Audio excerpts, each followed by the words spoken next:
to be able to have copyright, to register your work. It doesn't matter whether the work is quality or is the best. How can viewers support creators in respect to copyright whilst enjoying their content from the broadcasting organization? And which body is like in charge to make sure that they are being compensated? Because we've seen artists come out to say that their songs have been used for a period of like 3 to 4 years and they are being given 100 Ghana. What role does the international copyright agreement play in regulating the broadcasting organizations?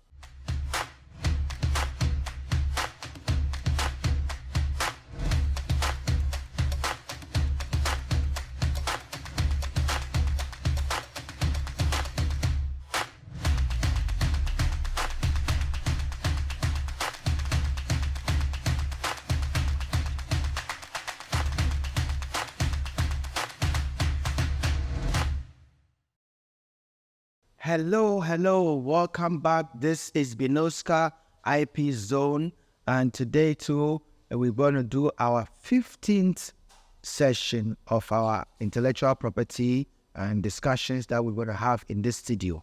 And don't forget that this is brought to you by Apprise Music. We are here to publish and distribute your works for you. And so if you need publication, please don't hesitate. I'm going to call out a number during one of our sessions, give you a number to be able to call, or even an email address to write to us, so that even if you can't come here, we can communicate and work with you wherever you are. And then when it comes to the signing part, then probably you can come to the office to come and sign. Okay? We do distribution. We publish for you and to help you make money. Of course, very important, money, right? Good. So today we want to look at broadcasting organizations, and then also program carrying signals. And then the last we'll look is registration of copyright. Is it necessary? Right. So let me come to the studio and see this wonderful guest I have here on my left and my right. Please, let me hear your names and where you have come from. Let me start with you. Right, so my name is Samuel Bananjan. I'm a student. Oh, Samuel. And my lady here. My name is Margaret Doe, but you can also call me Max. I am a recording artist, and soon my song will be out there for you all to see, okay? So stay tuned. Lovely. My name also is Benjamin Oduro Arhin Jr., but I prefer you call me Bnoskka. I'm telling you. Right. So let's move right into action, but I want you to subscribe to our channel. Make sure you like, you share the video, and then you tell friends about what we're doing here. If you want to come and join us in here studio, yes, you can also do, so that you can be part of the in-house people who are here to be able to express your concerns. But if you can't be here at the same time, then you can also comment on it and write to us, and we'll be able to look at your comment and address them when necessary. But if you want to ask questions that is not related to what we've done, you can look at our episode 1 up to 14th. Okay, we've dealt with so many issues, and I'm sure you'll be able to find your answer. Right, so let's start. Program broadcasting organization. So by copyright law, section 33, it talks about broadcasting organization. So let's define what is a broadcasting organization. And a broadcasting organization is a company or an entity or a corporation that have decided to combine pictures and sound to show images to public, to everywhere. So, for example, we can have a broadcasting company such as GBC, Ghana Broadcasting Corporation. And some of the stations they show their programs on are GTV, Oduro TV. And then they have another FM station called Unique FM. And then almost all the regions in Ghana, they have regional stations. Some of them, Radio Central, Sunrise in Kofodia, Unique in Accra, a lot all across the country. Then we have private individuals who are also broadcasting. Some of them such as UTV, right? TV3, Metro TV. We used to even have Viasat one here in Ghana. we have Crystal TV, we have Kantanka TV, we have Step 1 TV, we have Live TV, we have Cash TV, we have a lot. Unia TV is also there. Hot TV is there. So many TV stations. Wesleyan TV is there. Pentecost TV, Assemblies TV, Utek TV, so many stations. And they are all broadcasting. So what do they do and how does it apply to copyright? Now, by law, once you are making your productions, your broadcasting, you are supposed to produce your own content. Like we sit here, we are talking. So as a TV station, if you look at something like a TV station like BBC or CNN or Al Jazeera or DW, okay, they don't play music. Why? Because they don't want to have any issue to do with copyright of people's works. So all they do is they have their own signature tune. They have created it themselves, paid for it. If you listen to BBC, if you look at CNN, they have their own signature tune. They will never play any song. They will show 5 seconds, 10 seconds of a program that this music event happened here, this music program happened here, without showing any of the songs in that. Why?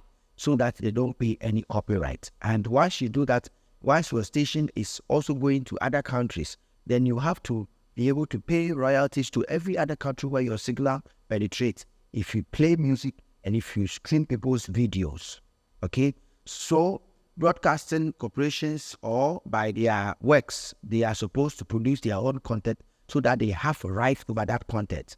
And the law says that once they create their own content, then their content will last for 40 years before it will fall in the public domain. Unlike an individual author, which will become 70 years. But for a broadcasting corporation, their copyright duration is 40 years. Now, let's look at program carrying signals and how it infringes on copyright. Now, when we say program carrying signals, they are also a broadcasting organization that have the rights in relation to 8 programs carrying signals to prevent the distribution to the Republic or from the Republic of any signal by any distributor for whom the signals were not intended for. Okay, so let's take, for example, DSTV. If you want to watch DSTV, you have to go and buy their decoder that it is intended for you. You buy their decoder, you pay their subscription, and then whatever program they are showing is intended for you. That is how it is. HD Plus decoder has also come. It's a Philly experience. So you buy their decoder and you get their content right from them. There's also multi-TV. You buy their decoder and then you are able to watch their programs. Now, let's assume that these programs they are showing, you have to buy their decoder. But then you find out that you have gotten their satellite codes and all that. So you also mount your own satellite and you're able to break into their system and then you watch their programs for free. When you do, by this Copyright Act, it was not intended miss. So you are infringing on your right, on their right. So you will have to pay for that. And if they catch you, it's a criminal offense. You will go to jail for that. So we have to try and avoid that. But let's look at how when these things also tried to infringe on our rights as artists and musicians and all that. Now, if a broadcasting corporation, through their program carrying signals, they decide to play your music video, they have to pay. It is not for free. They have to pay. In fact, they don't have to even come and look for you to pay to you. They have to pay the money to a quality management organization here in Ghana known as GAMO and then ASOG. Because it is video, it is Audiovisual Society of Ghana. You have to pay to them. Okay, so that's what the law says. And then also, they have to also make sure that any advert that they are making, the advert they are going to play, all the songs in it, the right owners have been settled. Because if they make any advert and the right owners have not been settled, and then the case is picked up in court, they will be charged as also defendants. They will be attached, they will be jointly sued. So let's say, Bnoskka, I have a song, and then one company decided to use my song for an advert. And they did not see me, and then they play the advert on any of these program carrying signals. Okay? Once I have notified, I have noticed by infringement, then I will sue the program carrying signal or the broadcasting corporation, and then whoever that the advert is coming from. Let's say the advert is coming from Apprise Music. So I'll sue Apprise Music and I'll sue the program carrying signals. So that when it gets to court, they will decide how they will share the damages. So that if they have to say that indeed they were paid only to advertise, they did not take part in the shooting of the video. That is how it is done. So broadcasting corporations are not supposed to play videos, people's movies.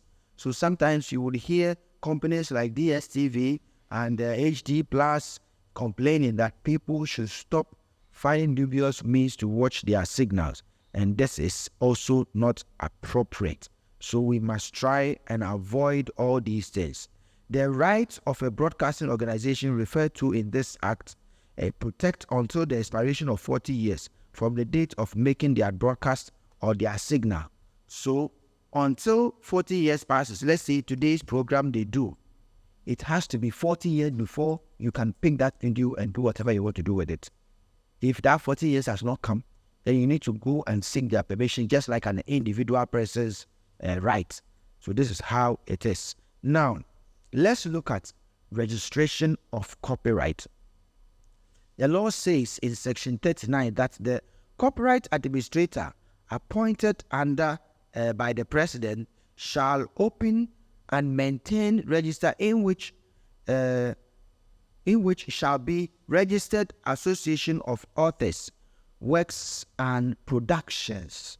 And what purpose? It says that the purpose of registration are, so if you want to register your works with Copyright Office, what's the purpose? Because we said earlier that copyright registration is not mandatory. You can decide to go and register your work. You can decide not to register. So why is the law saying that there's copyright registration? It says for the purpose of registration, it shall be to maintain a record of works, to publicize the rights of the owners, and to give evidence of the ownership and authentication of intellectual property.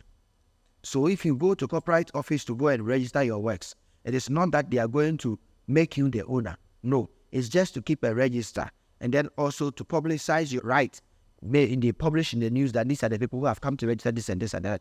So that if anybody hears a song or watch a movie and they want to know who has that right, they can watch that advertisement and be able to approach the office. And also to give evidence. When an issue goes to court and we are battling as to who really owns this work, the Copyright Office, through their registration system that they have, they can be able to come and say that this person came to register at this day and this time. And so therefore, we can say that they are the rightful owners. And then it says that a publisher of work in the Republic may submit the work for registration by the copyright administrator after its publication, or 2 copies of the best edition may be deposited at the Copyright Office. Copyright protection of a work shall not be dependent on the registration of the work. So once you register your work, if you want to register, the law says that you must go with your ID card and then 2 best copies of the work. And when you go, you pay a fee determined by the copyright administrator. And then once that is done, it does not matter whether you have come to register, you have not registered. Copyright is still your own. You have the right as a copyright owner. Now, one aspect that I want us to be clear is about presumption of authorship. Here simply means that when you go and register your works, it does not mean that the registration is confirming on you the owner of the work. Okay. But the law says that you are presumed as the author until proven otherwise. So let's say, for example, myself and Meg made a song, and then she goes to register and she says, add my name. And then I also go and then say that, I'm coming to register, so somebody has already registered. Then you have to call her and then withdraw the certificate from her and make it joint for the 2 of us. So until anybody comes to prove your registration at the Copyright Office, you are not acclaimed, you are presumed author. We are saying that you say that you are an author, you are the owner of this, so we are accepting your work. So if somebody comes to prove otherwise, then that registration will be cancelled. So that is what it means. So registration does not confer ownership. The right of the author is not guaranteed. And then also copyright, to be able to have copyright, to register your work. It doesn't matter whether the work is quality or is the best, or it is long or short. No, it can be a special laugh you have, and you can go and copyright it. And you can register it. It's still your own. It doesn't matter whether the song was mixed well or mastered well, or the music video was shot well or not. If it is showed on TV, with irrespective of the quality content, you have a right to claim your economic right from it. So this is how I think program carrying signals and broadcasting corporations works, and how we can register our works so that if there are infringement. Right, so in-house, any questions for me? And then we will turn to the audience as well. Yeah, Bnoskka, I have a question. My first question would be, how can viewers support creators in respect copyright whilst enjoying their content from the broadcasting organization? All right, so first of all, viewers need to respect that if you are watching somebody's movie on the TV, it is not for you to pick up your phone and then capture a scene on the TV and then also be sharing just like that. When you do, you are not only infringing on the artist's right on the TV, but the broadcasting corporation also, you are infringing on their right. And then you are also not supposed to pick the signal of the TV, record everything, and then be playing it at people's programs. Okay, once you do that, you are not helping the artist, and you are also infringing on the right of the broadcasting organization. So let us all try to avoid doing those things. In fact, a lot of people do that. Mex, I've seen a lot of people do these things, but just that the right owners have decided to keep quiet. The day they pick them up, it will be to their disadvantage. Yes. Okay, so say in a situation where someone takes a TV commercial to a broadcasting house to be aired, and then so upon further question, they realize that they questioned the individual, and it was like, oh, he has gone through all the necessary copyright checks and all that. But then when they aired the TV commercial, they got feedback that the person did actually go through the necessary processes. In that instance, who is supposed to be held responsible for infringing on the rights? Okay, so like I said earlier, the TV and the advertising agency and the owner of the advert, so that these three people will have to be jointly sued in court, so that it will be able to be clear as to who caused the infringement, and it is the court that will be able to decide. Cool. Mine is to just to alert you that this is how far an infringement can take place. Sometimes, I remember certain cases that we dealt with. The right owners had a song on a radio station that they are using their song for adverts. And then we contacted the radio station. They also gave us the contact of their advertising agency. The advertising agency also said it's from this company. We went there and they said, we only contracted this advertising agency to make advert. We didn't know they have to take a song. So, okay, then the three of you should come together and then pay. In the end, the owner of the company's advert, together with the advertising agency, had to settle the bill. It didn't go to court. This one, I was personally involved, not once, not twice. So this is how it goes about. It is up to you. If you owe a broadcasting corporation, make sure that when people are coming to air their adverts, you can decide to do any check. You can decide not to do any check. The onus lies on them, not you. So that is what I would say. Okay, so what role does the International Copyright Organization and has with what role does the International Copyright Agreement play in regulating the broadcasting organizations? Yes, so we have what we call the Universal Copyright Convention, and this Universal Copyright Convention protects all TV carrying signals across the world. Okay. And before you be given a license as a broadcaster, you would also have to sign an agreement that you will also do what is right. So that if somebody is infringing on your right, you will be protected as well. So this is how it goes. And even in Ghana, We have the National Media Commission that grants licenses to televisions and radio stations. And they also sign what kind of content they are going to produce and how would they also be able to respect the rights of content producers across the country and beyond. So say, if songs of or works of artists are being used in TV commercials, played by TV stations and all that, and they are supposed to be compensated for all this. Yeah. But and which body is like in charge to make sure that they are being compensated? Because we've seen artists come out to say that their songs have been used for a period of like 3 to 4 years and they are being given 100 Ghana or like. Okay. So which bodies are making sure that everything is in their right place? This one I'll ask you first. If your phone gets missing, which bodies make sure that your phone is found? Or who would know that your phone is missing? Or somebody has stolen your phone? I want you to help me here. Today I want to find answers from yourself too. Okay, so Let's assume that you wake up and your phone is stolen. What will be your first action? Okay, so first of all, I'll check through my windows or my environment to see that if there was any intruder. But then if maybe I'm in the same room with someone, the person will be the first person like I'm Suspect. question. Yeah. Right. Good. So in the same way for copyright, if you notice that your song is on part of somebody's advert on TV or on radio, you have to find out your manager or your father or your mother who authorized somebody.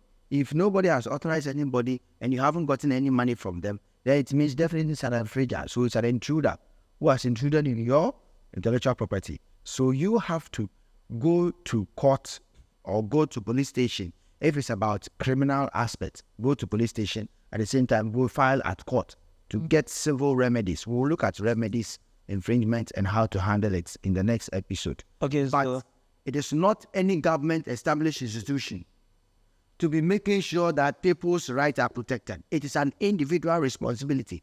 Like your house, your car. If you wake up one morning and somebody has broken into your car, will you go and blame the police for protecting your car? No.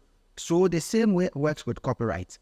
If your songs are being used for adverts, sometimes I see people's songs are being played on advertisement trailer. They have a car with sound systems on it and they are roaming it out. They play so many times and they are even videoing. It's called market activation. Market activations, and they have gotten no right over it. And then you are at home, you say, oh, my songs is popular. Wow, they are using it market activation. You are wasting money. So you must make sure that you've got money from that. And if we all do, I don't think people would live poor life when their songs are in hits. So I also have another question. so How can the broadcasting organizations balance the need for profitability with the fair compensation of content creators? Okay, so one of the things I think they need to do is to make sure that every month, whatever production they do, they have to make sure that if they play people's songs in it, they log, and then they say that we play this person's song, this for 2 minutes, 3 minutes. And then they pay to collective management organization, which is either ASOG or GAM, and so that's FM stations and TV stations as well. And then once they do that, then they'll be able to know that, okay, we want to make more profit. If we want to keep playing people's music videos and films, we'll pay to them. So let's create our own content. Okay. Like the ways the sports DSTV stations do. There are specific stations for movies. They get the right before they come and show. There are specific stations for sports. They get the right from the sporting agency before they come and show it on TV. That is why you can watch CNN, and for how many years you will never hear them play one song. Why? Because they don't want to go and pay anything. They create their own content and then they broadcast so that they can maximize profit. So that when people advertise on them, they make money. And that is an advice I will give to them. And it's also for artists to also make sure that they don't lose guard when their songs are being used for this advertisement. Okay. Yeah. Any follow-up? Yeah, so is there a law that states that probably if you use an artist to work for like 5 seconds or even 10 seconds in a TV commercial, you're supposed to pay this particular amount for using that duration? Okay, so we have what we call the copyright, LI, a legislative instrument, which determines how the Copyright Office should work with collective management organization to be able to determine these prices. But it's something that is not communicated easily. And so the Copyright Office would have to work with a collective memory organization and to come out with modalities that will be evident to all. If you go to UK, they say if you play somebody's song for 5 seconds, you have to pay 0.005 pence, which is less than £1. Then if you play up to 1 minute, you pay 50 pence. And if you pay after 2 minutes, you pay £1.47. Okay? If you go to America too, they have the same system. If you play 3 minutes, you pay like $1.57. If you go to other countries, it's only here in Ghana that we have not gotten such things in place. But if we all understand that we need it and we rise up, then they will sit up and do the needful. So my final question is that for us to be able to like be intentional about what we are doing, do we need like a collective mindset, or it's just that we don't have the proper structures in place that should be able to like check and make sure that everything is? One, like you said, we need a collective mindset to be able to make sure that what is due us is granted. And then we also we need to make sure that the organizations established works in our favor. Okay? So these are things I wish that everybody understand. Most of the times, you have some artists, their mindset is that they want to be popular. So their songs is being used in so many different ways, and you contact them and they say, oh, let it go, let it go, let it go. If you let it go, then how will you make money? So it is not something that you can force people. In fact, there's a new, what we call new music business paradigms, where there are people's worldview about it is just to become popular. So what will you do? But I would want to wish that if you are watching me at home, wherever you are, make sure that it is in your own interest to protect your right. And don't say that because this person is not protecting his right, I will also let go. No. If we rise up and we come together, like you said, collective mindset, it will help us. Sometimes the collective management organization, I want to say it on this platform, they are paying people who don't deserve it because you don't have a log system to show which song did what, how many durations of hours or minutes were played on radio for this month. And then you are paid. How did you pay? Right. So these are the issues. If we rise up, and that is why I would say that the Musicians Union and all the other organizations should come together and make sure that they fight this cause. And together, it will be good for all of us. You have any question? So when it comes to the broadcasting corporations, can they contract content creators under License agreement? yes, to work for them? Yes. And so that they can use their content. Exactly. Look, there was one time I appeared on the, I went to a program to appear on the KSM show with somebody. The person was going to be, and I was the manager. So I had to direct the person. Then KSM pulled up a document that signed your rights in this broadcasting we are going to do, so that you will not later come and say that this pull it down, do this. And then I read through and said, oh, okay, wow, that's sign. We signed it, and then it happened. So content creators can be engaged. In fact, if you go to all TV stations, sometimes the owner doesn't do anything. All he knows is he has the money and the ideas to work. So he employs people who are presenters, singers, and blah, blah, blah. And once you are going on the show, they give you a paper to sign. Some stations in abroad, I remember I went to some station abroad, they wouldn't want you to wear any clothes that has a company advertisement in front, because they say the marketing department will say that you advertise another company, so they have to pay for it. So they'll make sure they'll give you something to wear that does not show anything. Sometimes they don't even want religious implications, like words about Jesus, about Muhammad, about why. They don't want to see that. So they will give you something to wear that to cover all these things. So broadcasting organizations are trying to shy away from copyright infringements that will create problems. Sometimes you are coming with somebody's picture in your front, and maybe the person will sue them that he has not granted you that permission to do so. So they want to avoid that. So they try to be able to stay out of all this. Yeah. Any other question? Any other question? In the house, any question? All right. So let me use this opportunity to sign out and say that it has been a wonderful 15th episode on this Bnoskka IP Zone. It is brought to you by Apprise Music. Come here for your publication and distribution. And of course, you will make money. This is Bnoskka. I'm telling you, join us. This is Apprise music, right? I want to see you here. Come, and then we'll do business. And I want to say that if you want to call us, 0245 024 002, and we'll be able to give you business. You can be at home, and you can be able to give us all that we need so that we work together. This is Bnoskka. I'm telling you. Wonder.